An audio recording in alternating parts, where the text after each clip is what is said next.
कथा कहो। अब इस पूरी 4-5 दिन में 7 दिन में एक दिन धर्म पत्नी का फर्ज अदा करिए, धर्म पत्नी का फर्ज।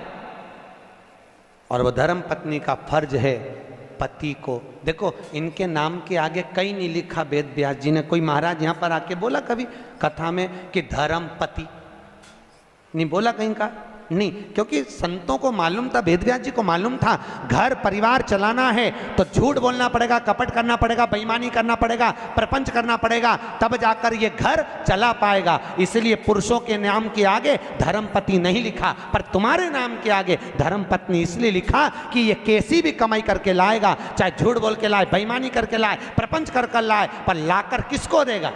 अरे बोलो तो धर्म पत्नी को। और तुम्हें लाकर देगा तो तुम धर्म के पथ पर चलना, उसकी कमाई में से थोड़ा सा निकालना, तो धर्म में सत्कर्म में शिव महापुराण में लगाना, तो पति को भी बैकुंठ ले जाना और खुद भी चली जाना। पर माताओं ने उसकी कमाई में से निकाला तो सही, पर शिव पुराण में लगाने की जगह डेंटिंग पेंटिंग में लगाया ही। अब पुराण में तो कम लगा, अब पुराण में लगा, धर्म में लगाई, सत्कर्म में लगाइए, भजन में लगाइए। नाम तुम्हारा क्या है? बोलो तो धर्म पत्नी। एक आध बार पूछा करो अपने पति से, दिन भर कमाते रहते हो, 5 मिनट की फुर्सत नहीं भगवान का नाम लेने की।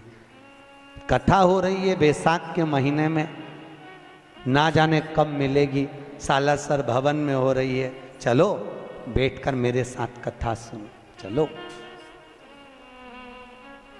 चलिए। मेरे को वो चेन्नई के महेश्वरी धर्मशाला में, महेश्वरी भवन में कथा थी, तो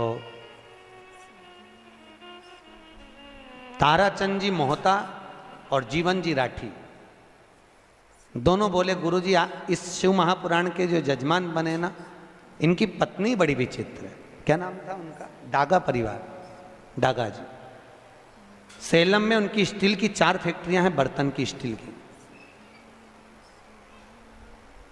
तो जीवन जी मोहता जी बोले, ताराचंद जी मोहता बोले कि गुरुजी इनकी ये जजमान जो बने बड़े विचित्र बने, क्या हुआ? हमने पूछा। जीवन जी राठी बोले, कहने लगे गुरुजी जजमान पद लेने को तैयार नहीं थे, क्योंकि घर में कोई करने वाला नहीं, बैठने वाला नहीं, कथा में कौन बैठे? तो पत्नी ने पति से कहा, स्वामी समाज के लोग कथा करा रहे हैं, शिव महापुराण की कथा है, उसके यजमान पद लेना। भागवत के यजमान बनना सरल है, पर शिव महापुराण के यजमान बनना कठिन है। हम इसलिए अग्रवाल जी को बार बार धन्यवाद देते हैं। तो जीवन जी बोले, गुरुजी हमने इनसे कहा, इन्होंने अपने पति से कहा, पति ने मना कर दिया, फैक्ट्री से फुर्सत नहीं, समय नहीं। बेटे से कहा तू बैठ जा कथा में जजमान बन के। बेटा बोला पापा मेरे को फुर्सत नहीं, ऑफिस कौन संभालेगा, एक ही लड़का।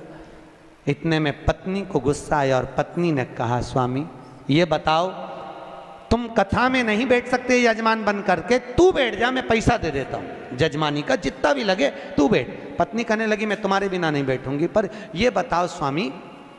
वो डागा जी की पत्नी कहती है, मुझे ये बताओ कि मैं अगर मर जाऊंगी तो तुम ऑफिस में से कितने दिन छुट्टी रखोगे, वो बताओ। पति कहने लगा फालतू की बात करती है तू, क्यों ऐसी बात कर रही है? नहीं मुझे बताओ कि मैं मर जाऊंगी तो छुट्टी कितने दिन की रखोगे। कभी आप लोग चेन्नई जाएं तो जीवन जी वहाँ पर, जीवन जी राठी वहाँ के अध्यक्ष हैं, आप उनसे पूछना, चेन्नई महेश्वर से, आप बताओ कितने दिन छुट्टी रखोगे। डागा जी ने कहा फालतू की बात मत कर, क्या चाहती है वो बोल, कि बस मैं मरूं तब तुम ऑफिस की छुट्टी मत करना, पर 7 दिन शिव महापुराण के जजमान यही समझकर बैठ जाओ कि मैं मर गई हूं, चलो मेरे साथ बैठो, कम से कम धर्म में तो मैं तुमको। और वो डागा जी ने एक बार शिव महापुराण के यजमान बने और महेश्वरी भवन में 5 साल लगातार शिव महापुराण की कथा करवाई, वही डागा जी ने जो एक बार यजमान। भैया शिव महापुराण के यजमान बनना बहुत कठिन है, बहुत कठिन। ना जाने कौन सा पुण्य हमारा इकट्ठा होता है, ना जाने कौन कौन सा दान पुण्य सत्कर्म हमारा इकट्ठा होता है, तब जाकर अपने परिवार द्वारा शिव महापुराण की कथा हो पाती है। ये करुणा, हम तो कहते हैं कंसल जी आपके परिवार में कहीं ना कहीं आपके पूर्वजों को बहुत आशीर्वाद है, पितरों का बहुत करुणा है आपके पूर्वजों की पितरों।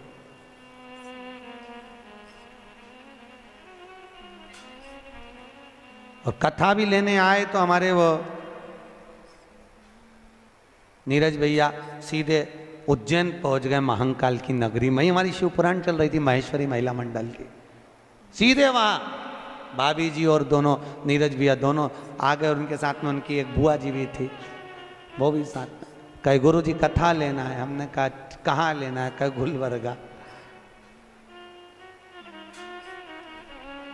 कौन सी कथा लेना है? कहे शिव महापुराण। हमने पूछा कि बताओ शिव पुराण का मन में किसकी आया, पहले ये बताओ। तो क्या हमारे पापा के मन में बहुत है शिव महापुराण। हमने कहा समझ गए। हमने कहा ये शंकर के शिवलिंग से चिपक गए और ये फेविकॉल का मजबूत जोड़ है, एक बार जो लग गया शिव से फिर वो छूटता नहीं। जो लग गया शंकर छोड़ता नहीं। और हम तो आपसे भी कह रहे हैं, मौका मिले शंकर की कथा को श्रवण करने का, बाबा महेश की कथा को श्रवण करने का, भगवान शिव की शिव महापुराण श्रवण करने का, एक क्षण की देरी ना करें। सुनो, क्षण भर सुनो, आधी में पुनि भले थोड़ा सा। बिंदु की धर्मपत्नी चंचुला देवी धर्म से दूर थी, सत्कर्म से दूर थी, भगवान की कथा से दूर थी। बिंदु जो कमा कर लाता वो चंचुला देवी को देता, पर चंचुला का चित्त नहीं लगता। एक दिन बिंदु धन तो लाया, प्राण छूट गए, पर चोरी का धन लाया था, इसलिए प्रेत योनि में चले गया। प्रेत योनि में चले गया, भटकता रहा। चंचुला देवी को लगा क्या करूं, अब चंचुला देवी बेधव्य हो गई, विधवा हो गई, क्या करा जाए। पूरे नगर के लोग मिलकर आनंद से काशी विश्वनाथ की नगरी में दर्शन करने जा रहे हैं। कहां जा रहे हैं? जम के बोलो, काशी। काशी जानते हो? सब जानते हो? ठीक है।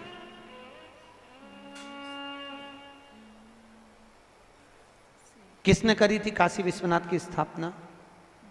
शिव महापुराण कहती है दुनिया के लोगों को शनि लगता है, शनि को शंकर लग गया था। शनि को कौन लगा था? शंकर।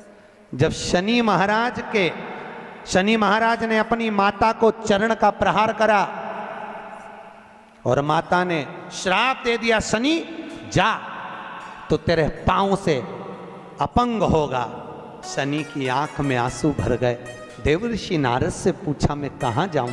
देवर्षि नारद ने कहा अगर तुम अपने अपंग पांव को भी ठीक करना चाहते हो तो एक है जो तुमको अपंग पांव से भी ठीक कर सकता है। कौन? तो के वो शंकर। जाओ गंगा के तट पर जाकर शंकर के शिवलिंग की स्थापना कर कर उसकी आराधना करो।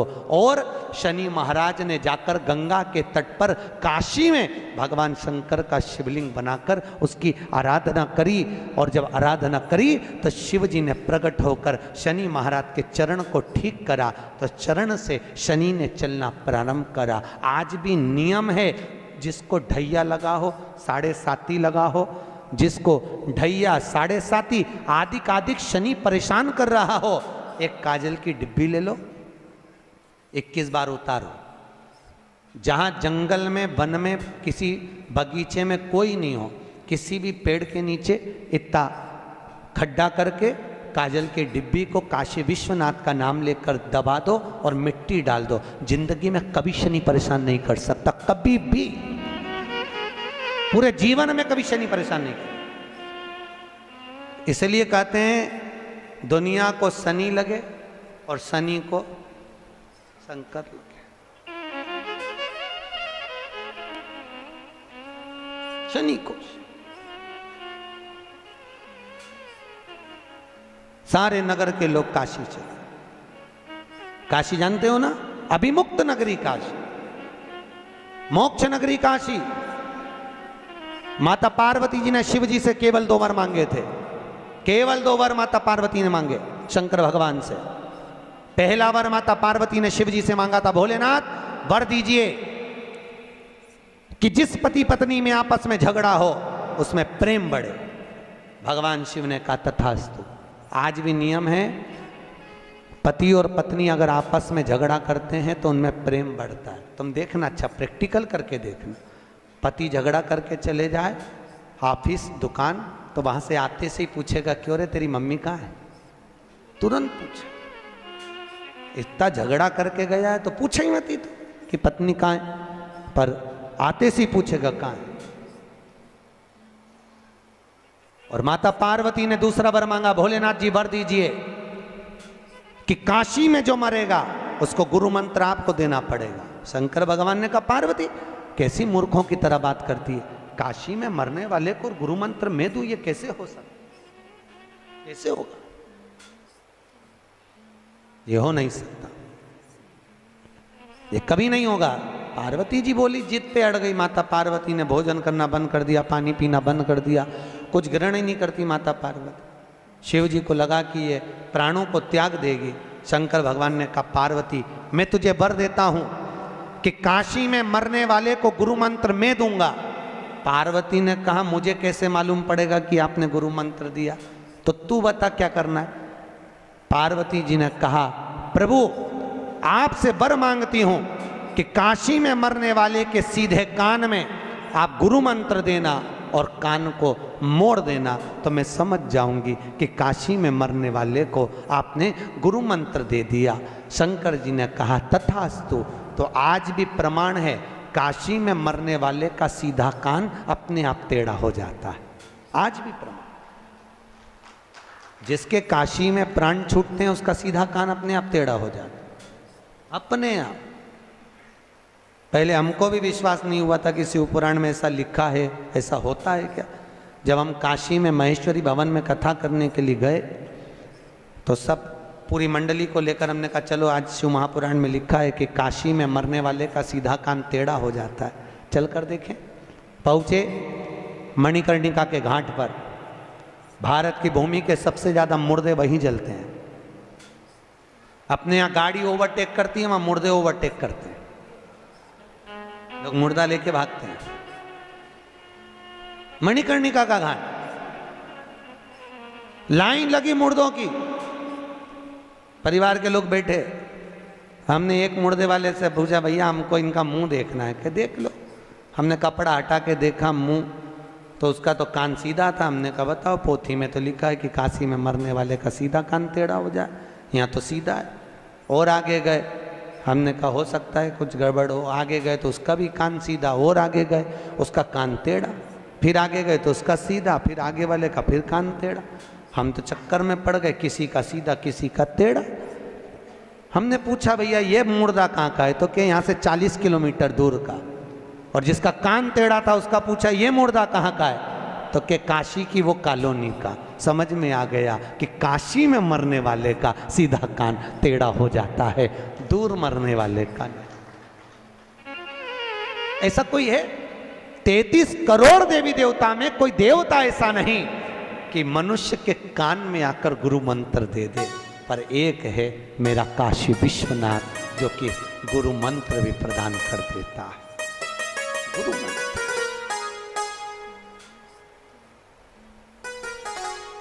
इसलिए ओम नमः शिवाय, ओम नमः शिवाय, हरे हरे भोले नमः शिवाय। जपो, जपते रहो, भजन निरंतर करते। शिव का शिव का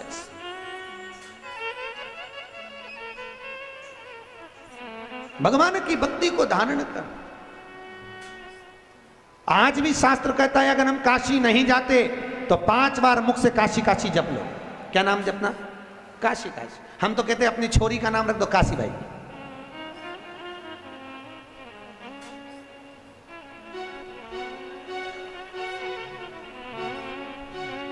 काहे तो गलत काहे का? नामदार प्रकाश।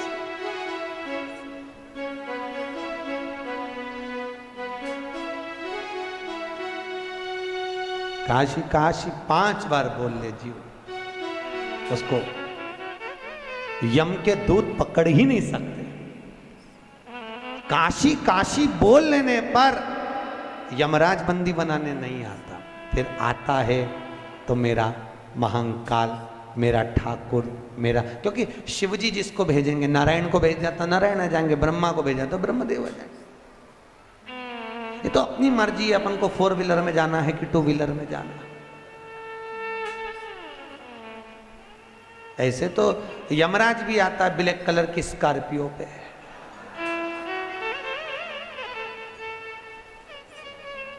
और ऐसे तो भगवान भी आते हैं 2 व्हीलर पर, गरुड़ पर। आते कि नहीं आते? अब मन अपना, अच्छा ईमानदारी से बोलो तो 4 व्हीलर में बैठने में मजा आता है कि 2 व्हीलर पे? सत्य बोलना है, 2 व्हीलर पे। क्यों? 4 व्हीलर में पति इधर पत्नी इधर, 2 व्हीलर पे 2 व्हीलर। इसलिए भगवान से कहते रहा करो, भगवान कृपा करना, हमारे लिए 4 व्हीलर मत भेजना, हमारे लिए तो हमारा ठाकुर, हमारा काशी विश्वनाथ नारायण को भेजे। जब वो गरुड़ पर चढ़कर आए, जैसे लक्ष्मी पीछे से बैया डालकर बैठे, ऐसे मैं नारायण के बैया डालूं और उड़कर सीधे चले जाऊं, ऐसी करुणा। नहीं, अगर 4 व्हीलर पे जाना हो, ब्लैक कलर की स्कॉर्पियो पे, तो मर्जी तुम्हारी, मन तुम्हारा।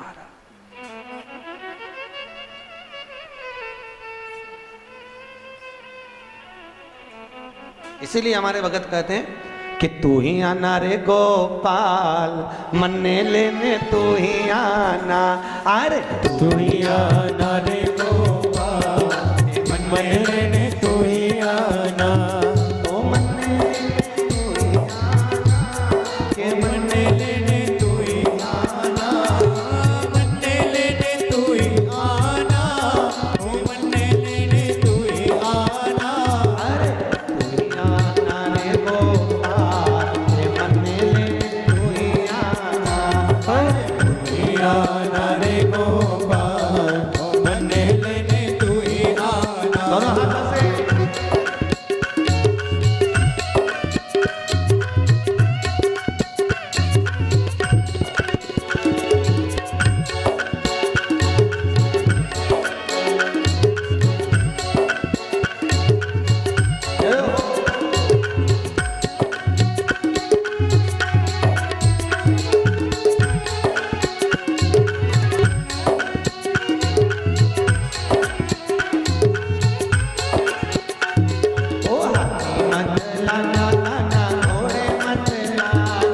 हाथी मत लाना काना घोड़े मत लाना, मत लाना काना घोड़े मत लाना, हाथी मत लाना काना घोड़े मत लाना, ओ लाना ओ लाना गऊ में हो, मन्ने लेने तू ही आना, आना गऊ में साए, मन्ने लेने तू ही आना, अरे तू ही आना रे गोपाल, मन्ने लेने तू ही आना, तू ही आना गोपाल, दोनों हाथों से मन्ने लेने तू ही आना।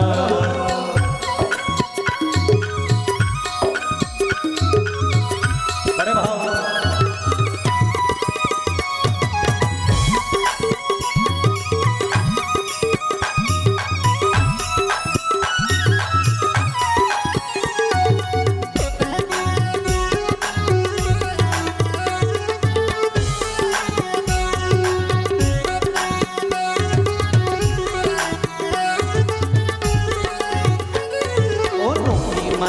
आना आना दसवीं मत आना, नौवीं मत आना काना दसवीं मत आना, ओ नौवीं मत आना काना दसवीं मत आना, नौवीं मत आना काना दसवीं मत आना, ओ आना हो आना एकादशी रात मन्ने लेने तू ही आना, अरे आना एकादशी रात मन्ने लेने तू ही आना, ओ मन्ने लेने तू ही आना, के मन्ने लेने तू ही आना, मन्ने लेने तू ही आना, मन्ने लेने तू ही आना, अरे तू ही आना रे गोपाल, मन्ने लेने तू ही आना, तू ही आना रे गोपाल, मन्ने लेने तू ही आना। हो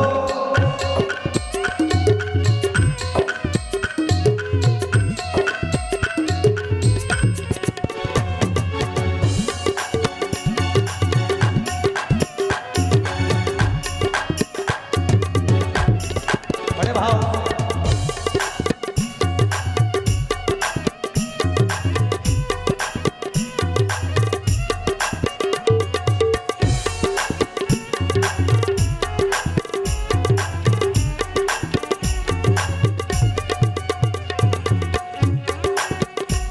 बड़े आनंद से ताली से भरे बड़े भाव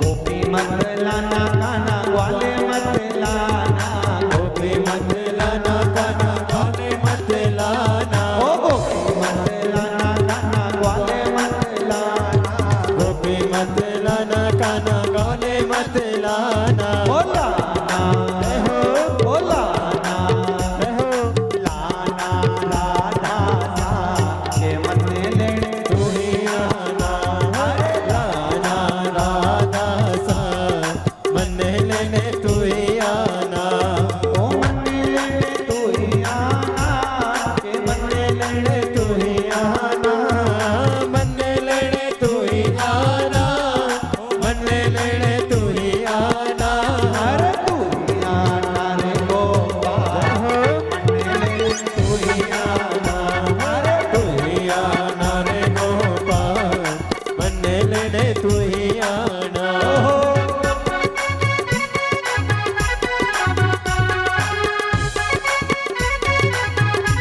बड़े भाव से दोनों